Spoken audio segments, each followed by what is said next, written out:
Hello, everybody, and welcome back to another exciting episode of the Grief Let's Talk About It podcast. You guys know who it is. This is Tony Lynch. I'm the host of this podcast, and yes, we are your number one podcast from bringing you stories around death, dying, and grief, and all the messiness that comes in between with some amazing people out here doing amazing things, changing people's lives one heartbeat at a time. Now, if this is your first time tuning in, do me a favor, head on over to the YouTube channel, hit that subscribe button, hit that bell notification so you'll be notified every time that we drop a new episode. But most importantly, this is a live stream. So if you have any questions or comments, put them in the comment section. We'll be sure to answer them as we go. Now, before I bring on my guests, I would like to say that this is for educational purposes only. Now, if you would, help me welcome my next guest, Nicole Harmony, to the show. Nicole, how you doing? I'm fabulous. How are you, Tony? I am doing amazing. I'm doing amazing. I'm excited to have this conversation with you today. Thank you. Yeah, I'm excited too. Yeah, we have a lot in common, have a lot to talk about. So before we get started, introduce yourself to the audience. Tell people who you are, where you're from, and about the work that you do.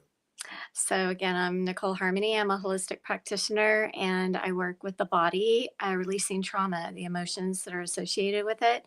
And actually, the pain and the trauma and the distortions are integrated back into the body through the methodology that I curated called the memory integration technique. Okay. Now, how did you get into? First and foremost, I want to say thank you for the work that you do. Thank And you. now, which leads me to my next question: how did you get into this work? Well, a little bit of a long story. I had a father who was emotionally unavailable to me when I was a child. And so that kind of was the catalyst for my growth. And I didn't realize that until very recently, actually, maybe about 6 or 7 years ago, I started recognizing emotional abandonment wounds and how it was showing up in my own personal relationships. And, going back to the root cause is my emotionally unavailable father. And so when I started working with specifically men, I had already started my coaching practice. I became a health and a life coach, in the beginning. And I immediately knew that I wanted to go deeper with my clients. And I really wanted to find the root cause. Even rewinding a little bit, I had chronic nerve pain in my jaw that showed up when I was 35 years old, and that was in 2010. And I went through the Western medicine route and it failed me. And so I ended up having to go the more holistic route and trying to figure out what the root cause was my jaw pain because, Western medicine wanted to give me a pharmaceutical drug and, walk me to the elevator and say, I'll see you in 60 days for your prescription refill.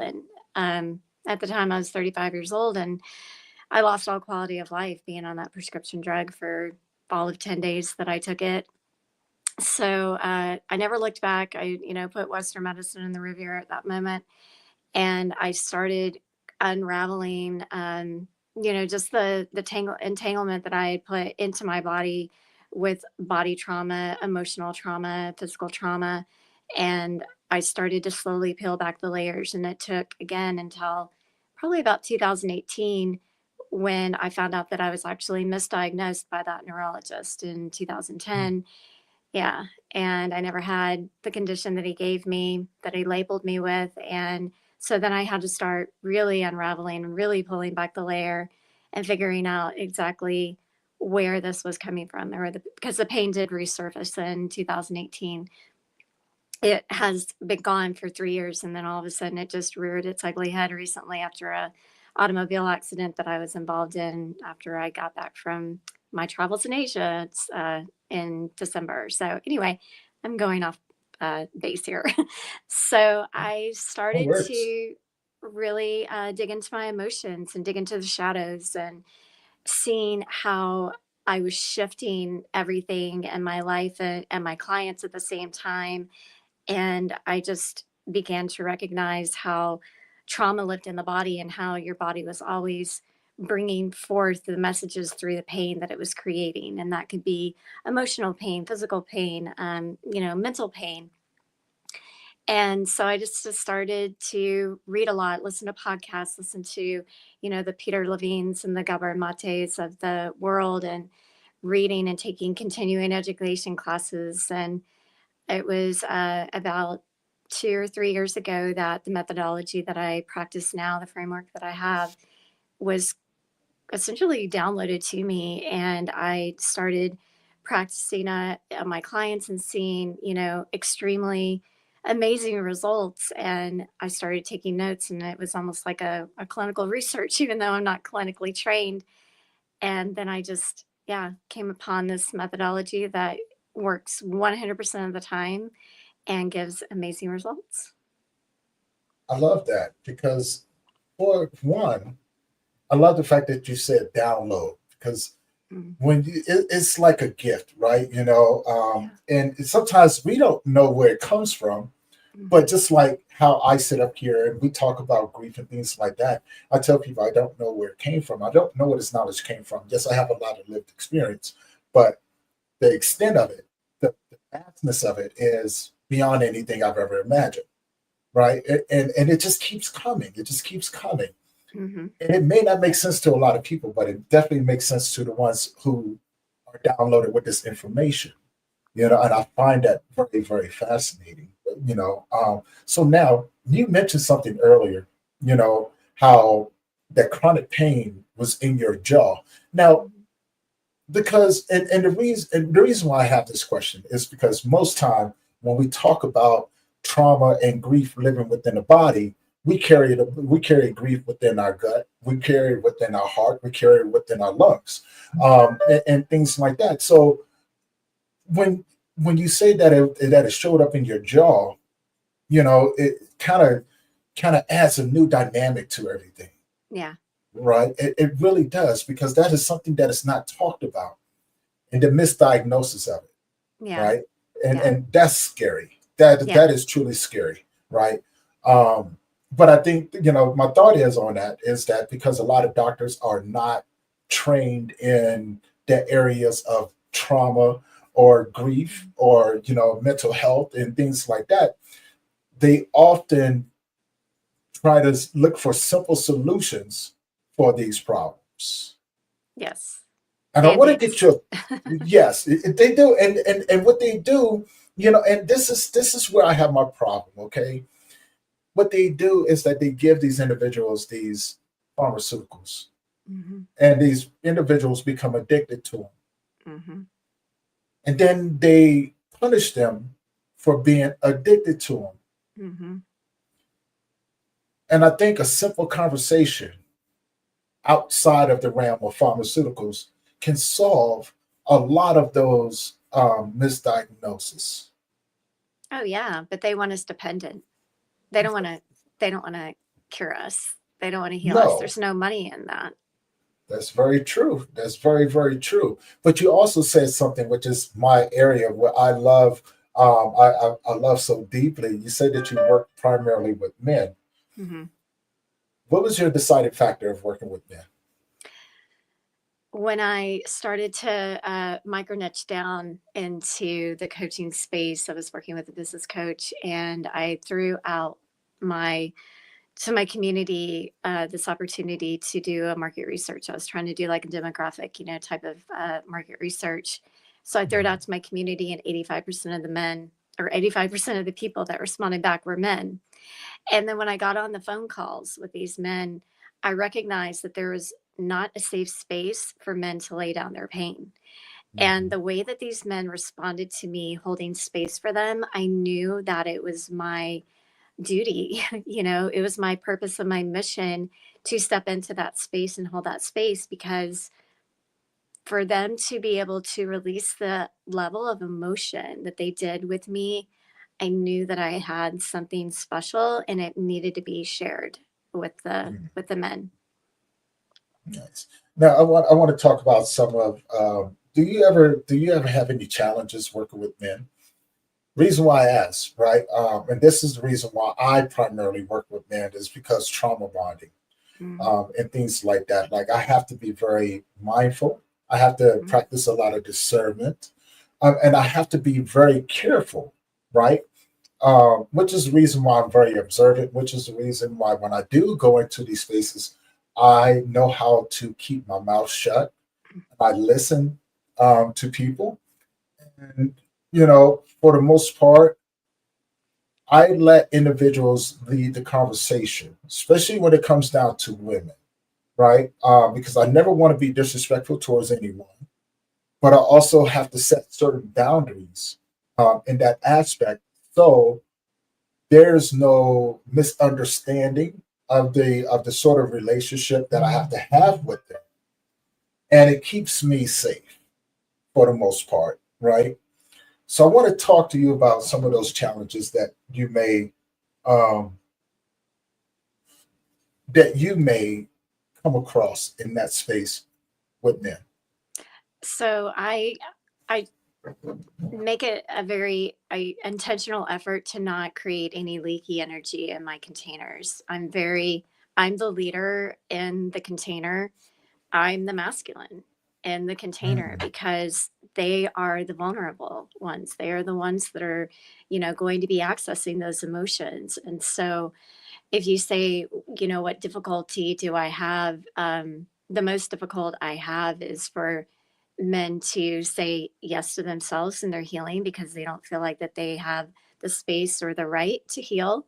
mm, They think that their pain is theirs and theirs only, and nobody else should be shouldered with it. I have to carry the entire world on my back, type of scenario and mentality. And then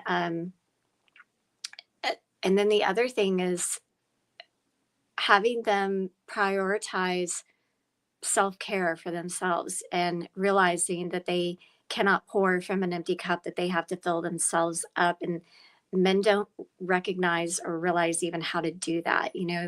Awakened men, awakened mm, souls, ones that are grounded in their healthy masculinity. Obviously, yes, they have ways to fill themselves up, but these are men that are not used to that. They're not used to that language. And so just having that education, but being open to it, and then also being open to a woman sharing that with them if they have mm, had past traumas, with women, especially if they're not the leaders in their relationship, they're coming in as those nice guys, and a woman comes in, in her strong masculine and just kind of runs over them.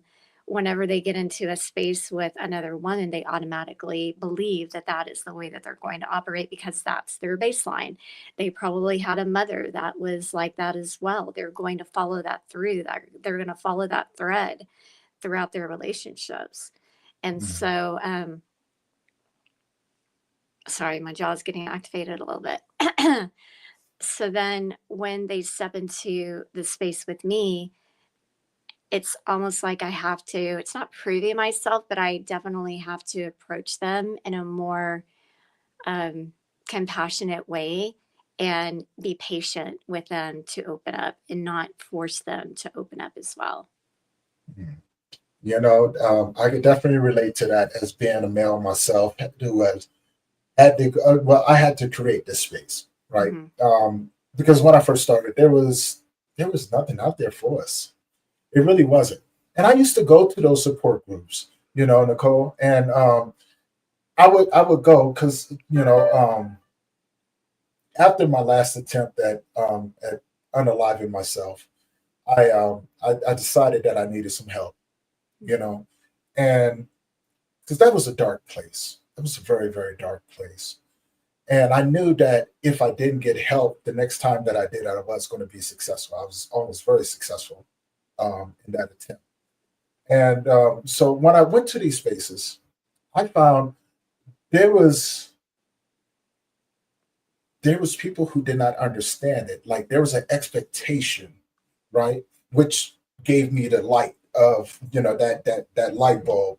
The first time I went, I looked around because the sign said, when I read it, men, women, and children are welcome, right? Hmm. Now I had never searched for support a day in my life. I just dealt with it, as they say. I manned up, right? I manned up. I had to, and I had to keep moving. I had to learn how to be emotional in those areas, because it was an area where I did not understand for the most part. And so when I went into these spaces, what I found was is that the conversation was catered around the women that was in the group and not inclusive with the men. Hmm. And now here I am, the only male in here. So the first time I went, and I felt very uncomfortable. I felt very out of place, and I knew I wasn't going to talk. So that was my first indication. When the question came about in my head, like, "Where's the men?"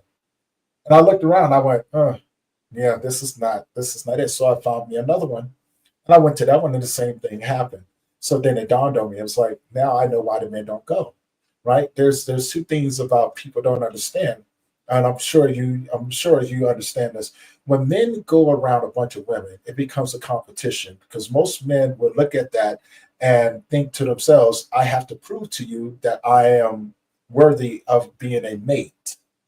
Right? So I have to compete with the other man next to me, which in turn takes away from receiving the information to healing or understanding how to articulate those emotions. Um, and it becomes something totally different. And so when I started my nonprofit, I did it because of that. I wanted a safe space, just like you said. I wanted a safe space for men to be able to come in, um, and for a few reasons. I wanted them to feel comfortable around the men that they were with, but I set certain rules, certain boundaries, right? Like not over talking one another, um, and not to compare traumas or grief with one another, but to encourage each other, to uplift and speak life and love into one another. And then, most importantly, to know how to respect the space that we was in order to welcome a different sort of connection through brotherhood, Mhm. inside and outside of the group, right? To encourage each other, to look out for one another.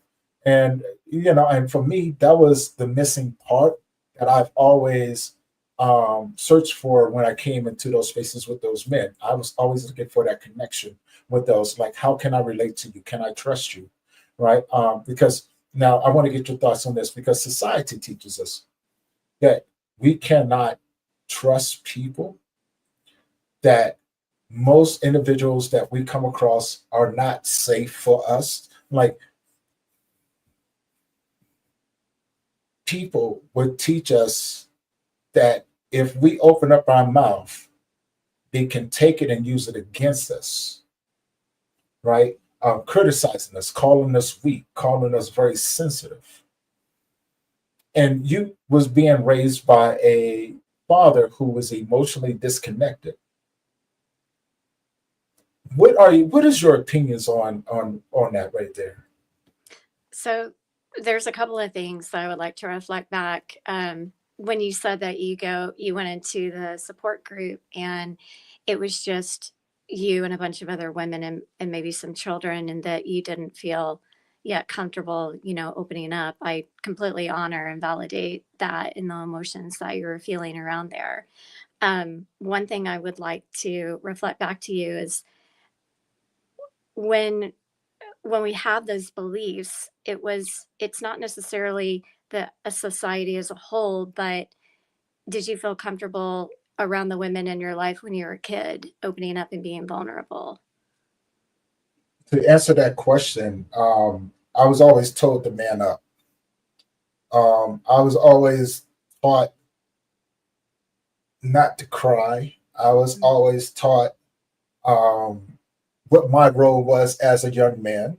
Right, my role as a young man was to, as I got older, to provide and protect the women in my family, right, mhm. and those that could not do for themselves.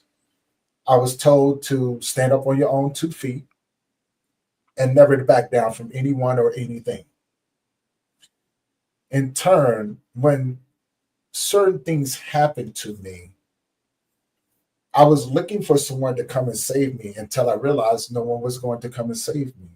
Mm. So I think we talked about this before. I had to go back to the beginning, where it started.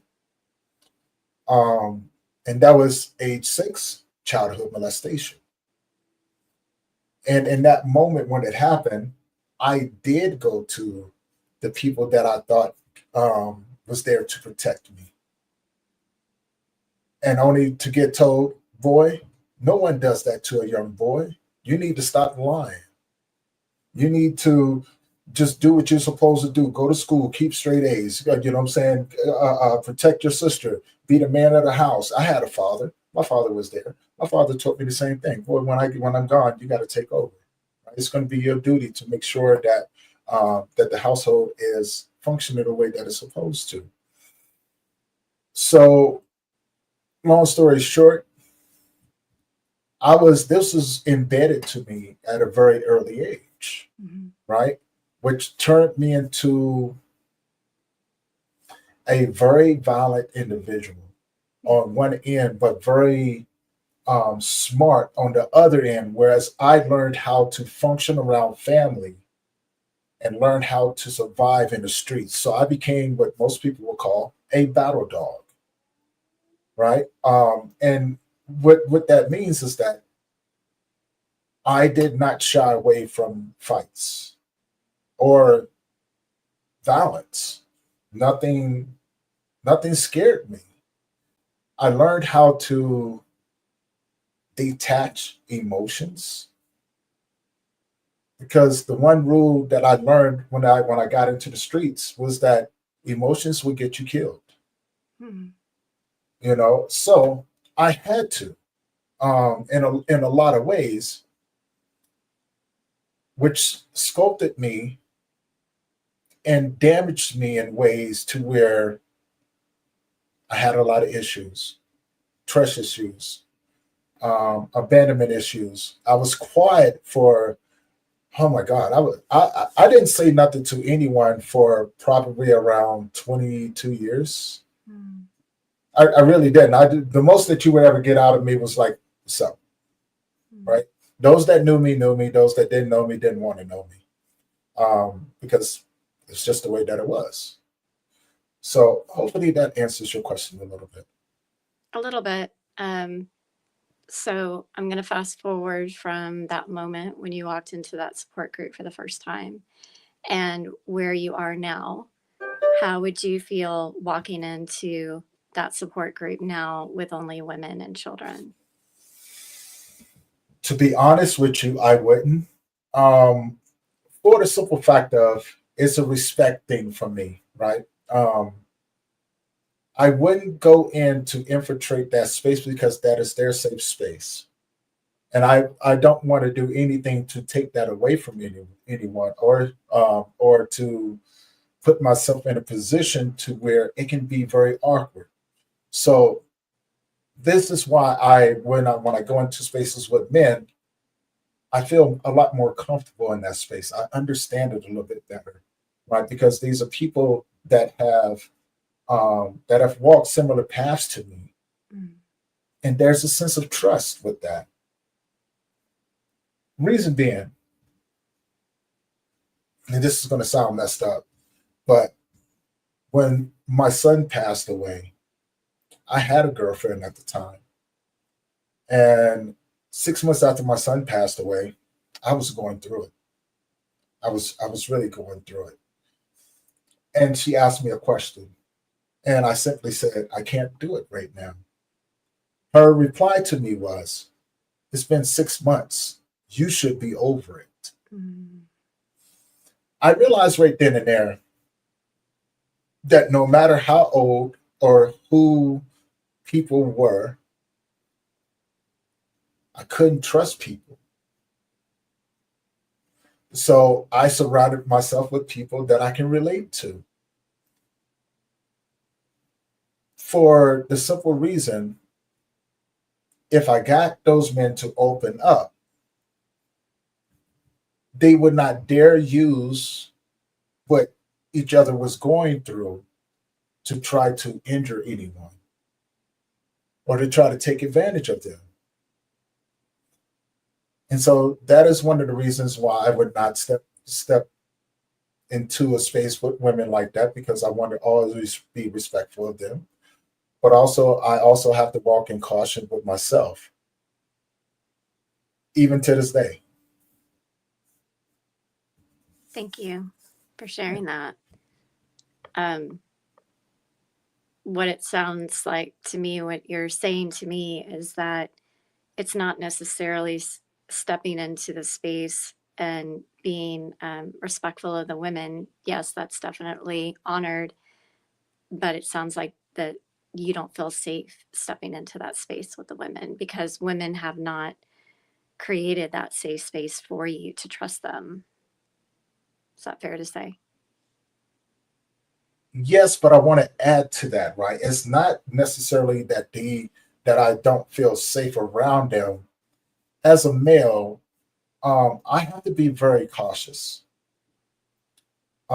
because of the trauma bonding, right? Mm, And I never want to be disrespectful towards our counterparts, our female counterparts, by giving them false hope and things like that. Because when you go into grief, grief can be a very emotional thing, mm, right? It can be very emotional, very deep, and things like that. So, as a male, we're often perceived as the strong ones, as the one that you can just come and emotionally dump on us, because that's the way that we're supposed to be built. And so, I never wanted to go into that space for that reason, because there's sometimes when we go into that space, there's the idea of that we may not be in a good space as men goes out the window, and it becomes a natural thing. Even now, um, when I have a lot of friends, things like that, and I have to watch myself still, right? Because I know how to hold space with individuals, but I also have to pay attention as well. I pay attention to people's actions, to their words, conversation, things like that, which helps me keep myself safe. Because before I can trust anyone, I have to trust myself, mhm. right? I have to trust myself not to go and take advantage of someone in their vulnerability. Because as men, it's easy for us to do that. As women, it's easy to do that as well, Yeah, right? it's a So human for thing. me, Yeah. yeah, it's a human thing. So but as an individual, I do not look at people in that sense. Um, because for me, human beings are human beings, and I always want to be mindful of that when I'm there. So yeah, trust is a huge thing for me, but trusting myself before I trust anyone else is an even bigger thing for me. Yeah. And boundaries are for us, not for others. Right. People don't understand that sometimes, but yeah, it's like boundaries are for me, not for you. If I give you boundaries, that means I still want you in my life. If I don't give you boundaries, that means you're out. Yeah. I can definitely relate to that on so many different levels, right? Because those boundaries are for me, Mhm. but also I set boundaries for other people just to see if people are going to respect them. Mm. Because again, I didn't make it this far by being reckless in my thoughts. I got this far because I would put things in place to see if the person was authentic about who they were, which it helps me make a more educated choice, Yeah. right? Whether or not if I can have this person in my space, whether or not if this person can be trusted, and things like that. So yeah, sometimes, and it may sound messed up, sometimes I would have to play chess with people just to see who they are, because people have taught me that when individuals get comfortable with you is when they can do the most damage to Mm. you. You understand what I'm saying? Um, and it's a shame that it's that way, but even now it's the same thing. People will get comfortable with me and then begin to switch up as if I'm not paying attention to them. And then once they figured out that I figured it out, it's already too late for them. I have no problems with walking out of people's lives, right? Yeah. Um, because I'm safer that way. Just seems like there's a lot of parts that are still holding on to beliefs that your higher self may not align with, but the parts are the ones that are driving the bus. But I want to make this into a coaching session. No, you're good. We both in a coaching field, but these are just techniques that I've learned throughout my time. Mhm. Um, and again, when we talk about coming from the perspective of Nicole and Tony, there's always going to be, you know what I'm saying, different ways that we approach those things, right? Mm. Coming from a masculine nature, it's for me, and for a lot of men that I coach going through this, there's baby steps. There's trust to be earned at every level. There's a version of yourself that there's different multiple versions of yourself that you will carry through your life, right? And in order to become your more authentic self, you have to go back in and repair the damage that has been done to you. And you have to learn how to heal. You have to learn how to walk with those different versions as you begin to merge into the person that you are, right? Do those versions still drive the bus? Sometimes. Um, and the reason being is I know what it feels like um, to have people take you for granted. But as long as I don't take myself for granted, I can function. I do this because I don't ever want to hurt someone else, right? Yeah. Um, yeah, I just don't want to hurt no one else. But I cannot allow people to hurt me neither, No, of course. Yeah. right? I mean, So, hurting, the if you have the heart, let's say, and you have it in a box and it's got like chains and ropes and barbed wire around it, mhm, and you don't open it up, then it can't be broken. But then you also can't experience the things that the heart is supposed to experience as well. And so that's kind of what I teach, in my containers to the men is that I got a lot of grief and a lot of flack whenever I stepped into the space from men saying, probably feeling like that they were being challenged, in my field as far as mhm, like coaches are concerned. And I finally realized I'm like, I understand that men sharpen other men. I am in full agreement with that. But if that man does not know how to connect to his body, connect to his emotions, and drop into that vulnerable space, then there's nothing to sharpen. You have to get rid of that toxic armor and then rebuild with a healthy armor to go out and slay the dragons, right? And yes. yeah, so that's what I teach is that you have to be able to access those emotions. Vulnerability is not a weakness. It's the biggest strength that you could ever have. Mm. I want to add to that because you're absolutely right. And part of that, what people kind of look past, is that with men, we're so simple that it's not even funny, Mm, right? We're very simple, right? We often would say, "This is what I like, and this is what I don't like," right? mm, Now, as far as articulating our emotions, if it's an area where it's foreign to us and no one has ever spoke these things to us, then it's something that has to be earned and learned over time. These are baby steps, mm, right? And every time, like, not everything is black and white. Not everything is anger or depression or anxiety. Sometimes it's sorrow. Sometimes it's confusing. mm. Sometimes you don't know, and that's okay too, Yeah. right? And when it comes down to men, I can understand where they feel challenged, right? But it goes back to something that you said in the beginning. You know, women will teach us these things and then criticize us for the things that they teach us, right? Well, let me just add something in front of women. Toxic women. Okay, okay, no, understood. And maybe I shouldn't generalize. I try to do better about not generalizing things, things like that. Mm, For the simple fact of I know that it's not all women, right? You know what I'm yeah. saying? There are some good people out there, things like that. People that want to see you do good and things like that. The problem is, Nicole, is that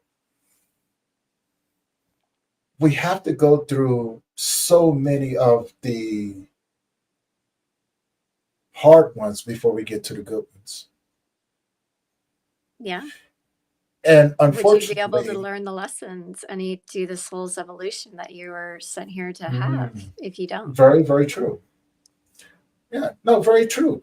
But the problem is that the bad ones look like the good ones. Mm. It's Oh, so yeah. over. Yeah, I mean, it's the same thing. What men is the same thing, right? Hmm. It's the Yeah. same thing. There's toxic men out there as well as good men. The problem is Hmm. that we all look the same, right? Hmm. And so when you look at it from both sides, we have to begin to open up the doors to see the similarities between the two, right? In order for us to come together to be able to learn how to communicate to one another, but also learn how to support each other the way that we need to be supported and not the way that people assume that we need to be supported, Yeah. right? Yeah. Because we can't do what we're not taught. And if Mm, we weren't taught these things when we were a kid, society, or we haven't learned it as integrated adults, that are really going to grasp onto something, then no, we're not going to. But what I love about relationships is that they are a direct reflection of what is going on within us. And so yes. I look at all of the relationships around me, not just my, intimate ones, not just my romantic ones, as reflections of where I need to heal. They are a great mirror back to me. And yeah, I embrace them. And so it's like, bring it on.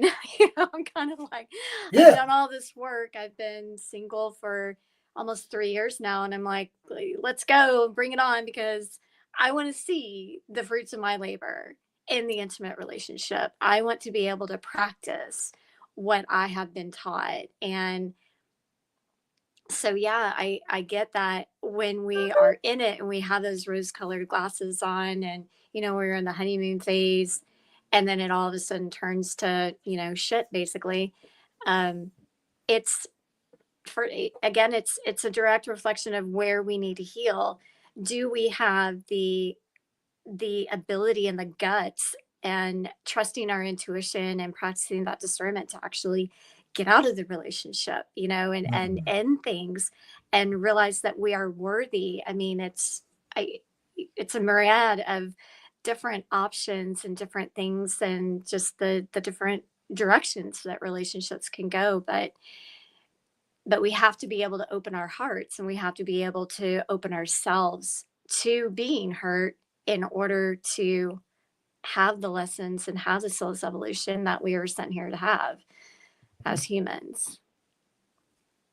I totally agree. Like I totally agree. And looking at things from all angles, Hmm. I can sit back and I can see things, and I allow people. See, maybe I should reveal this, but I am.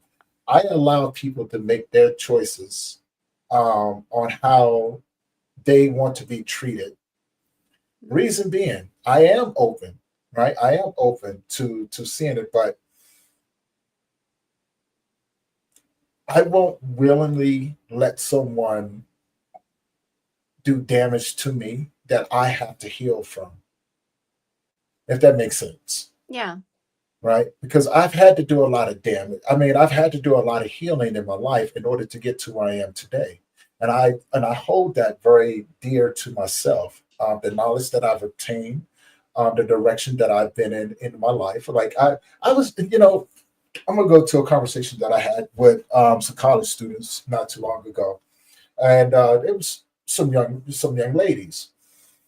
And this is something that I've used with other men and grown women as well, but that complain about the quality of individuals that they encounter on a day-to-day basis.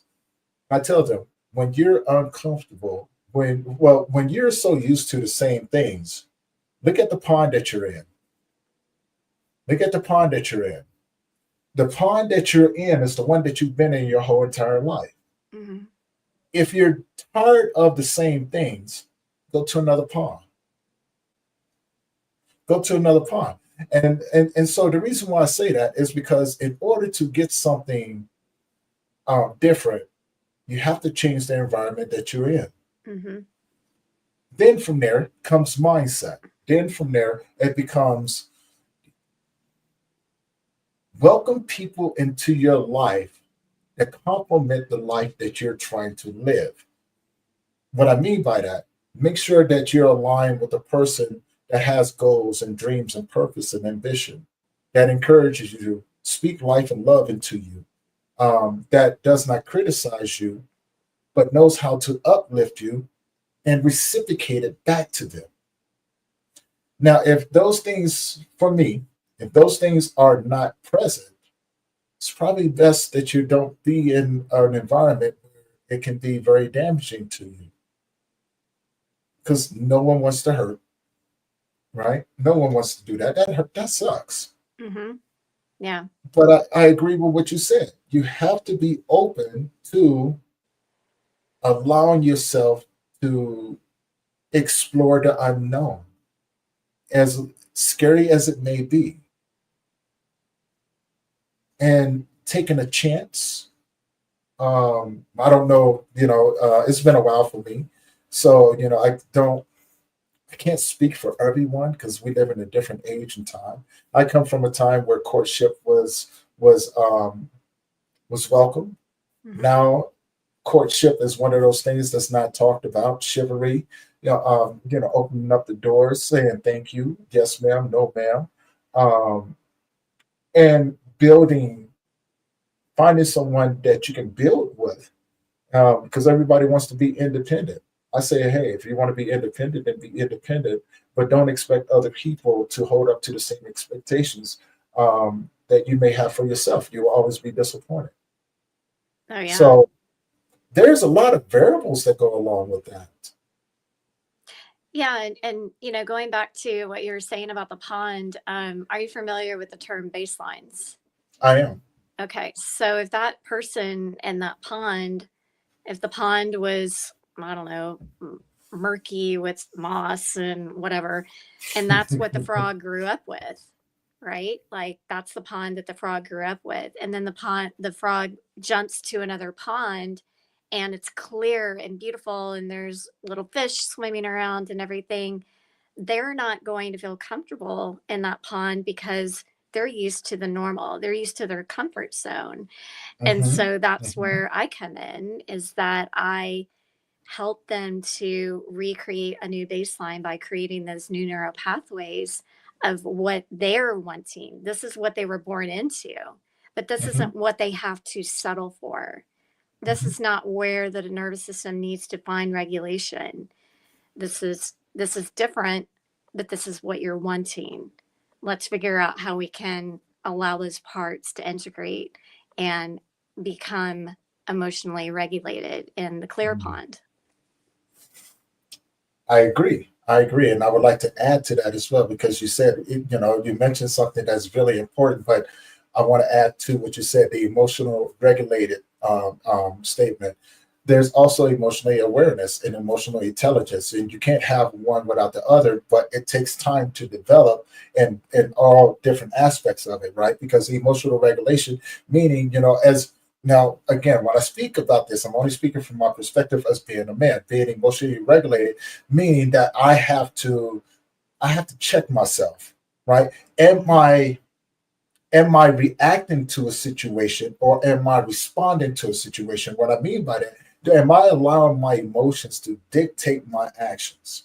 If I am, then I need to go back and regulate that because emotions will get you in trouble, right? Mm-hmm. Emotions will make you think things that that possibly are not true and will dictate conversations, but also destroy other individuals in the wake of being wanting to be right or wrong Hmm. in those individuals. In that emotional regulation and reaction, you can create scenarios that could be very damaging to yourself and others around you. Emotional awareness is being aware of what you're feeling, allowing yourself to feel them, not allowing yourself to be ruled by them, Hmm. to look at it, analyze it, and learn how to slow down and respond in kind. And so there's the reaction, there's a response. Emotional intelligence is understanding, being very aware of not only what I'm going through, because this is what you're asking me to do. You're asking me to be aware of what I'm going through, but also pay attention to what you're going through, regulate both, and be able to give a solid solution that's beneficial for you as well as myself.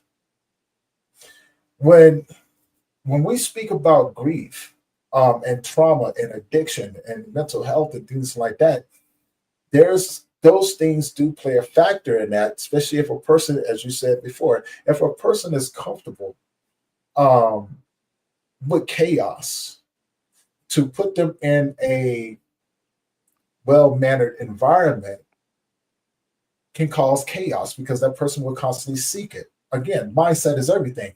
If you go into Exactly. that space, you have to want to be in that space. But also, Hmm. as someone told me a long time ago, you need to learn how to shut up. Pay attention to but it's the truth, right? You know what I'm saying? Because when you enter into spaces that you're unfamiliar with, the first thing that we do is we look for people to try to blend in and to make them like me, to try to say, hey, I'm just like you.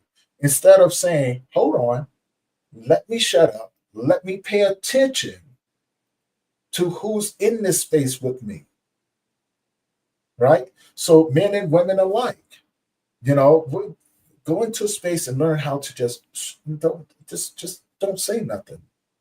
Listen, and then surround yourself with individuals that speak your love language, right? Because that's how good relationships are built, in my thoughts. I could be wrong. You know, I've been wrong many times before. I'm not afraid to admit it, and it won't be the last time, right? Okay, so I'm a human being. I admit that when it comes down to certain things, hey, you know, it's a learning curve for me. But it's I'm willing to learn nonetheless, right? Yeah. Because I want to be the best version of myself for me. Because if I am the best version of myself, that means that I know how to take care of myself. I know how to love myself. I know how to um, speak positive into me before another person does, right?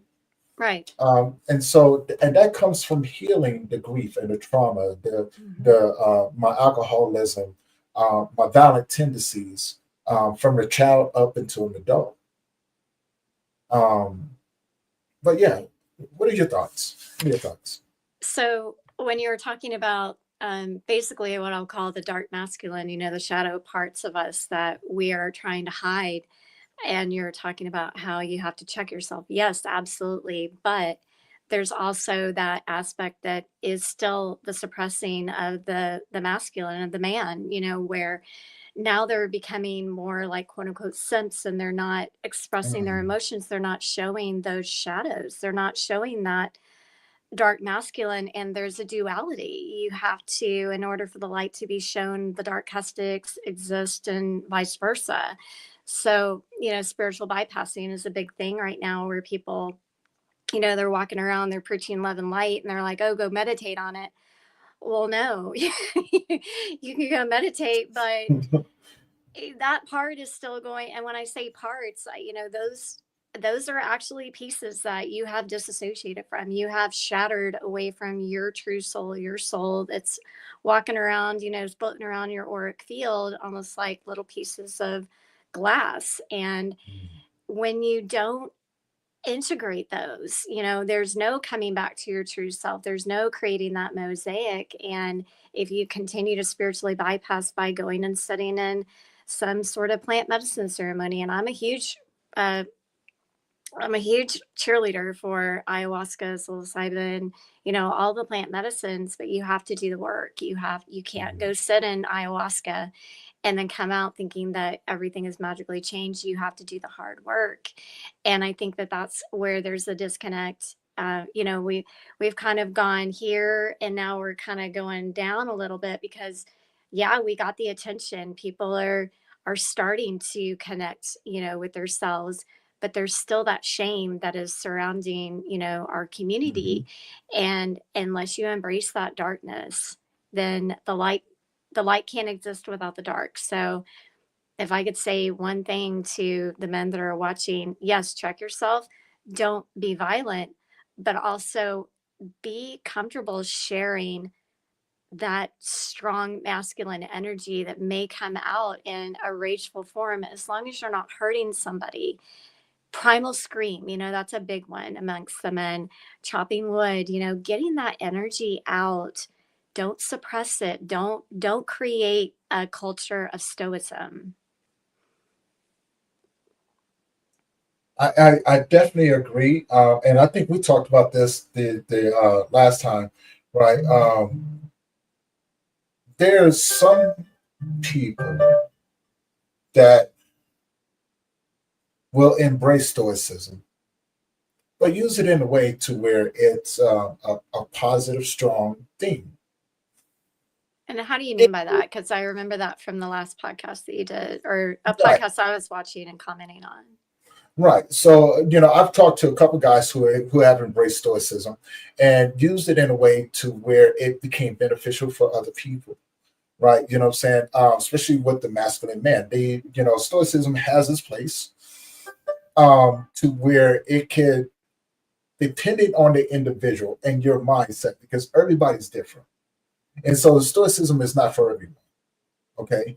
It's for those that can embrace it, but also convert it into something that can be valuable to their counterparts as well as their children. There's things inside of it um, that can be very supportive. I don't agree with all of it. Okay, I don't agree with all of it.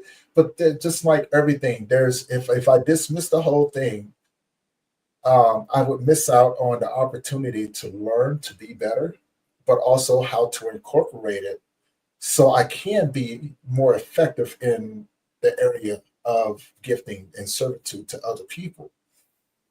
Um, so stoicism does have a place. So, what would be the positive intention behind stoicism as you're speaking towards?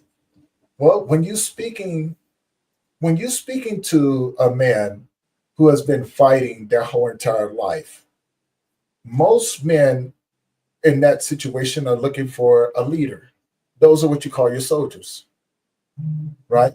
Stoicism is based around that full concept. You put someone in position who can effectively lead them, they will follow that and implement that discipline within themselves, right? To not allow outside influences to come in and dictate um, their actions, but to be able to turn around, like that term "man up," right? You know what I'm saying? I've had conversations where one of the guys I talked to, he was like, I just had to learn how to man up and I had to learn how to move on, right? But the part that people didn't get or didn't hear was that he also allowed himself to feel the emotions but not be controlled by them. So that's what I mean by that. There's a place in there to be used. Um, you just have to figure out what works for you. So what you're saying is that the stoicism that you're referring to is they're accessing the emotions, but they're not necessarily showing them. Um, yes and no. They still are showing them. They're just showing them the way that they know how, right? So So would that be the definition? That's so would that not be that would not be stoicism then, right? Because stoicism, the way that I see it, the way that I have learned stoicism is the suppression of the emotions, the suppression of any emotion, anger, sadness, happiness, whatever. Just like they're stoic, they're quiet, they don't speak up about anything. And so when you're saying that they access and they show the emotion, I don't see that as stoicism. But okay, well, let me add to it. Okay, let me add to it. Maybe I can clarify it up a little bit. Is when we speaking about men, is emotions are a foreign love language, just like grief. Emotions are a foreign love language. So it's the way that we express them. If a person doesn't pay attention to them, then they'll always think something different. Emotions, we are human beings, mhm. right? We come equipped with these things. You cannot no longer push them down. Then the next person, they eventually will come up. Mhm. What are you looking at when they come up? You're looking at anger, you're looking at addiction, you're looking at isolation and things like that. A person who does not understand that will say this person is not showing their emotions. A person who has seen it before will go, that's the way that they're expressing themselves, right? Men men like to fix things. So when we're hurting, of course, we don't want to go work on the car. We want to go hang cabinets. We want to go work on something. We want to go work in the yard, right? We want to go do these things. We may even go to the gym, and use gym as therapy. Does that mean that I'm not expressing my emotions? No, it means that I've just found another way to not damage other people in the expressions of my emotions, but to use it in a more positive way, right? So it's not the suppression of it or the extreme expression of it. It's the use of it in a better, more effective way, if that makes sense. It does. I just don't see how that would lie within the true definition of Stoicism. Mm. Because what you just said was that they are still accessing, they're expressing, but they're expressing it in a different way. Mm-hmm. I'm talking about the people that don't have those outlets. They don't have healthy outlets in order to, or, I mean, going and working on the car or hanging cabinets can also be a form of deflection. I can understand the gym because that is more of like a mindful activity where you are feeding into your body, you're nurturing your body through exercise. But hanging cabinets or going to work on the car, it seems like more of a deflection rather than a an actual something that is releasing of the energy and releasing of that emotion. I don't know if that resonates or not. It does. It does. And yes, it can be perceived that way. It can be perceived that way, right? Because it is a transference of energy. Mm. Mindset is everything, right? Mindset is everything. So depending on the individual, it will make it makes perfect sense. And in a lot of ways it may not. Again, when we think about stoicism, I was watching matter of fact, a buddy of mine sent me a video on stoicism. There were some things in there that I agree with, some things in there that I don't agree with. Okay. So I just want to put that out there. I'm very diverse, but I'm open to learning these different things and going, oh, okay, that's what that means.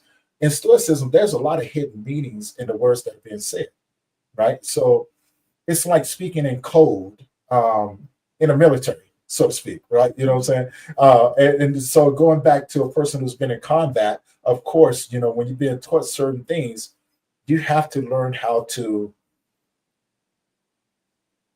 hide those things from other people in public.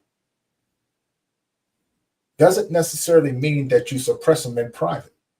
Just means that no one else is there to take advantage of you during that time. Trust is earned in anything that we do, male or female. Trust is always going to be earned. But again, when we speak about the concept of stoicism,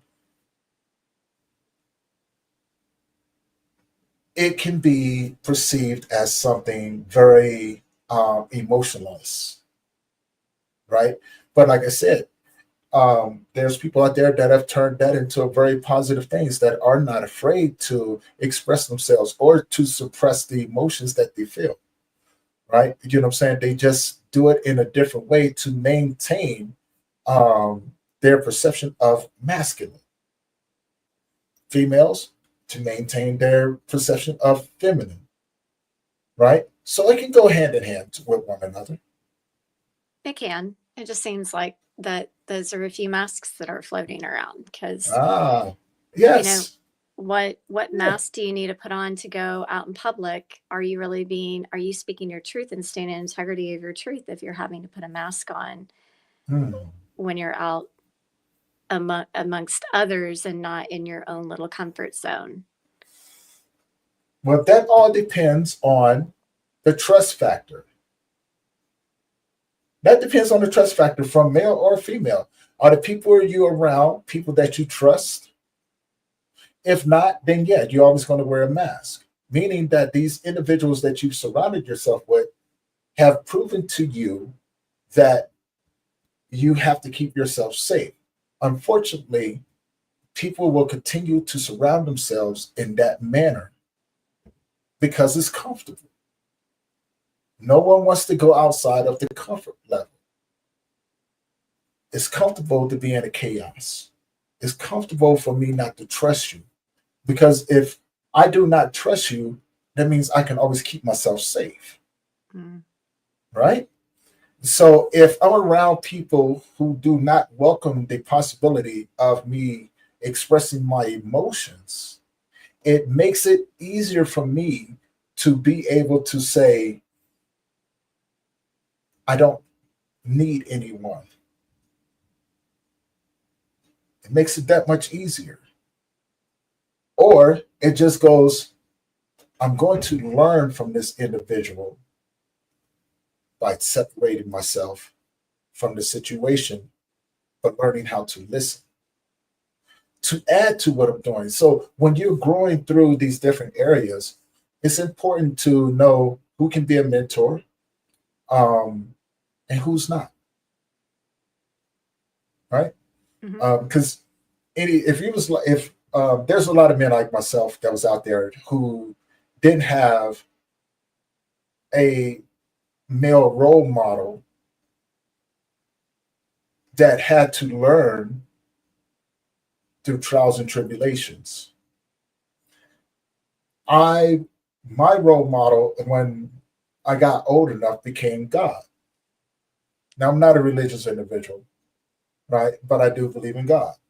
God became the role model for me because I wanted to know what it was like to love unconditionally, but also to be open to being loved unconditionally, to be receptive to forgiveness of oneself and of others, regardless of how they treated me, to not allow myself to um, become angry and act with my hands, but to be able to be intelligent enough to go, this isn't worth it. But also, the other side of it was I had a reason, right? Purpose and reason go hand in hand.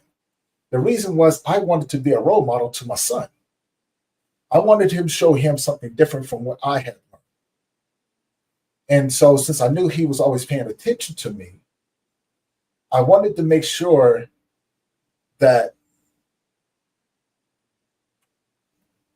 he could make his own decisions by watching me. I was not going to give him the excuse or any other outlet, but to allow him to look at me and decide whether or not if he wanted to follow in that footstep. And if so, okay. Or if he didn't, that's fine too. Right. But it was his choice to make. But I knew I wasn't going to contribute to the toxicity of it. That's all.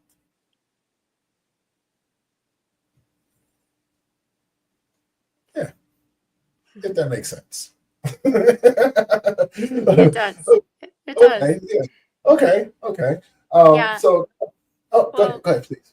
yeah, when going into quantum physics and Mm, when you're in a room with people like you were talking about, I mean, along my journey, I've definitely watched my circles shift. And I know mhm, that it's a direct reflection of the work that I've done on myself. And so, speaking to you, I mean, obviously you have your ways and your beliefs in the way that you operate. But for me personally, I'll share is that I always speak my truth because I never know who's listening to me. They may mhm, need my truth. And it might shift something within them. I'm not speaking from the ego. I'm just saying, we all learn from each other. We're mhm, all humans. We're learning. And so I used to be that way where I would walk into a room and I would assess and be like, who am I going to open up to? And now I'm just like, I know that I have aligned every single person that is here. And mhm. so I'm going to trust in myself and practice the discernment that is given to me that every person that I speak to, that life is happening for me and not to me. Yes, yes. The same thing, right? It's the same thing. We just said it in different ways. I want to be sure that life is happening for me and not Mm-hmm. to, right? Because I used to be able to have that excuse, like, why is this happening to me? Mm-hmm. I look back and reflect on it now and go, everything has happened that is happened for the benefit for me, right? And then come out with gratitude and appreciation and say, thank you for the things that I've had to experience. Allow me to use this in a way to be of service to other people Mm-hmm. that may or may not understand, giving them something that I didn't have, a hand, a kind voice, someone to sit with you when you're tired, maybe someone to lay down with you, but also someone who's not going to sugarcoat it for you, but to tell you the downright truth and say, this is messed up, Yeah. but it's going to be okay. Mm-hmm. Want to sit down? That's fine. I'll sit down with you. And when you're ready, I'll get up with you. In those darkest moments when you can't figure it out, I'll be there too. You may not see me, but I'll still be there, right? You'll hear my voice. Does it take a long time to get there? Yes, it does. I'm right there with you. Speak your truth. Speak your truth. The problem is that most people don't know their truth. Yeah. They know it, but they're afraid of what people may say to them. You Mm-hmm. know, and you asked me something the first time that we met. How long did it take for me to admit that I had been molested as a child? It took me over 40 some years. Mm-hmm. It did. It took me over 40 some years to admit that I had been molested, that was the root cause of my anger, of my violence, of my pain, right? 6 years old, Yeah. 6 years old, right? And it took me a long time to tell someone that this happened to me. Some people wasn't surprised, right? Some people didn't know how to take it. But to be honest with you, I'd rather you know than not know.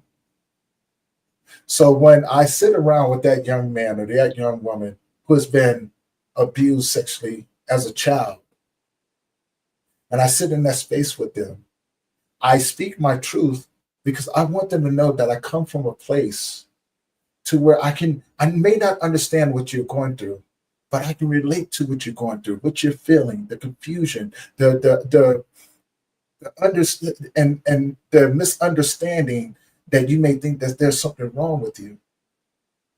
You may you may want to be a victim, right? You may choose to do other things to escape that reality.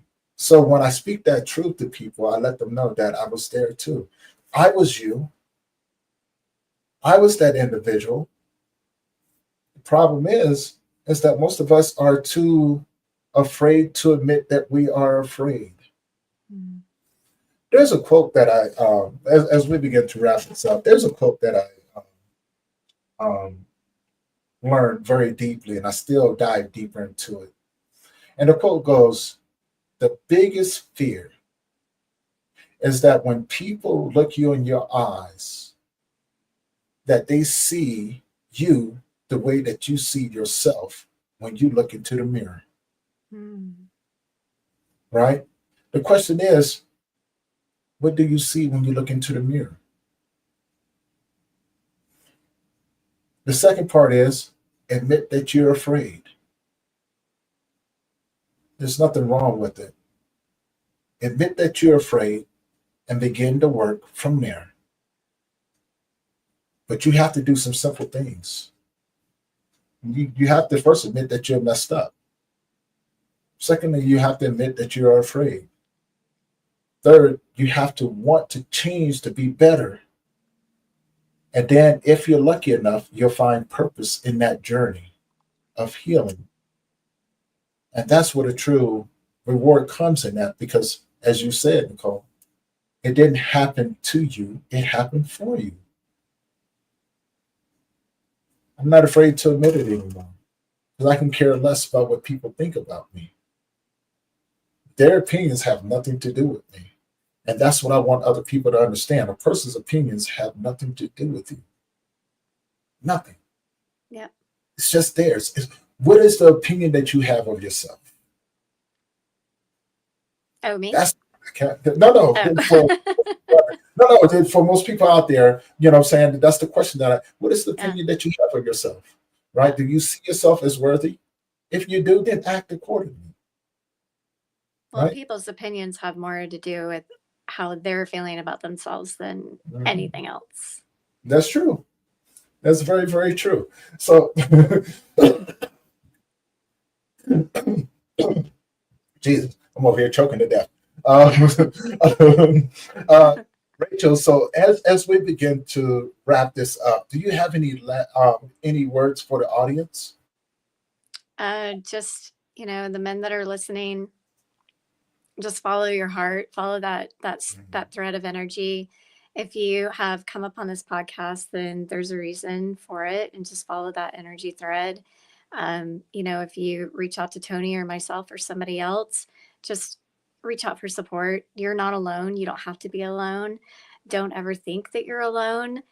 When you are in the darkness, there's always going to be somebody that has been there as well and is going to be able to guide you out into the light. You just have to trust that person and you have to trust yourself. Mhm. I love that. So my next question would be, how can people find you? The best way is my website, NicoleHarmony.com. That has all of my socials. It has an opportunity to book a free call.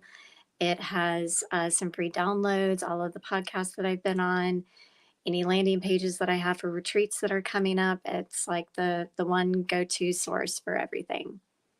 I love that. I love that. Now, my last question would be, if you had a superpower, what would it be? Mm, had a superpower. Wow, that's a great question.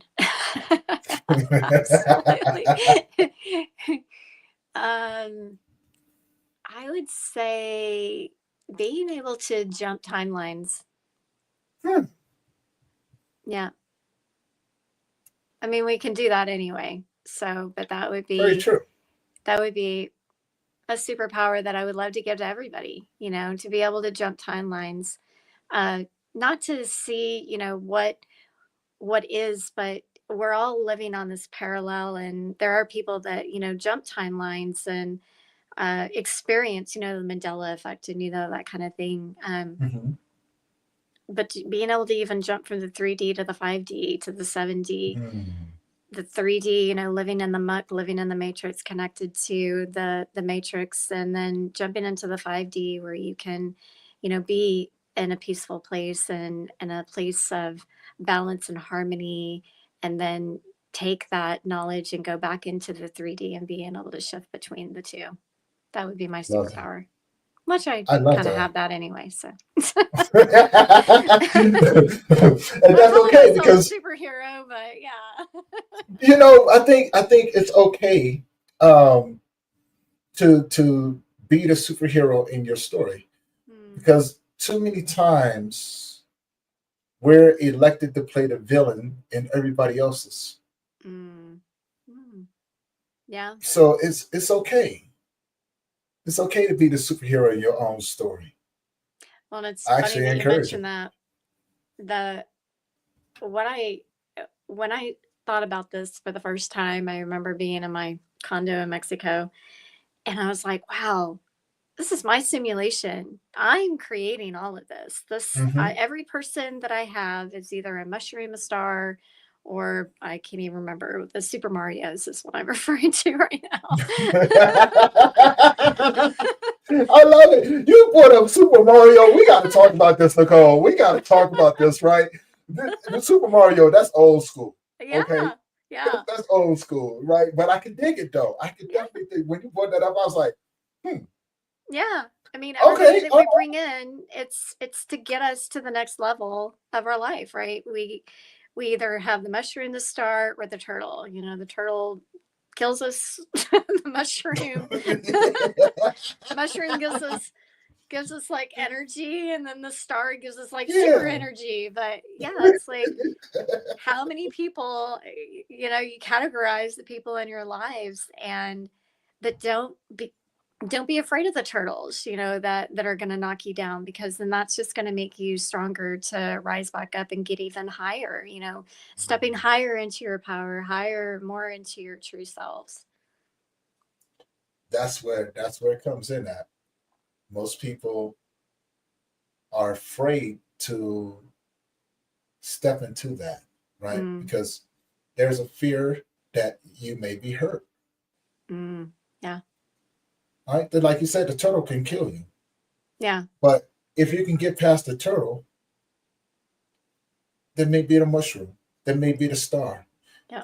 It's a development of humankind, Mm-hmm. right? As we go, as we maneuver, as you say, through this matrix, Yeah. and in order disconnect from our to disconnect and actually have true freedom of mind, body, spirit. So yeah, um, wow, man, I can talk to you forever. This is awesome. For everybody out there, Nicole's information is in the YouTube channel. Go there and check her out. And follow her on all the social medias as well. And for everyone who has been tuning in, I want to say thank you for everyone on Instagram, Facebook, LinkedIn, Twitter, Twitch, and all the ones that's in between. And so, if this is your first time, do me a favor, head on over to the YouTube channel, hit that subscribe button, hit that bell notification so you'll be notified every time that we drop a new episode. And with that being said, Nicole, again, thank you for being my amazing guest today and sharing your story, your knowledge with me, and taking us on this journey. Thank you so much for that. And Thank you. guys, we're going to see you guys in the next one. And as always, if you have not already saved the date, April 25th, 26th, and the 27th, we have the Global Grief Conference 2025 kicking off this Friday, okay, 7 a.m. on all social media platforms. It is live stream and free to attend. Please come and join us as we bring presenters from across the world for your education, support, um, and healing. All right, guys, have a great one. You guys are going to see you guys on the next one again. Nicole, thank you, and guys, have a wonderful, blessed day. Thank you, Peace. you too.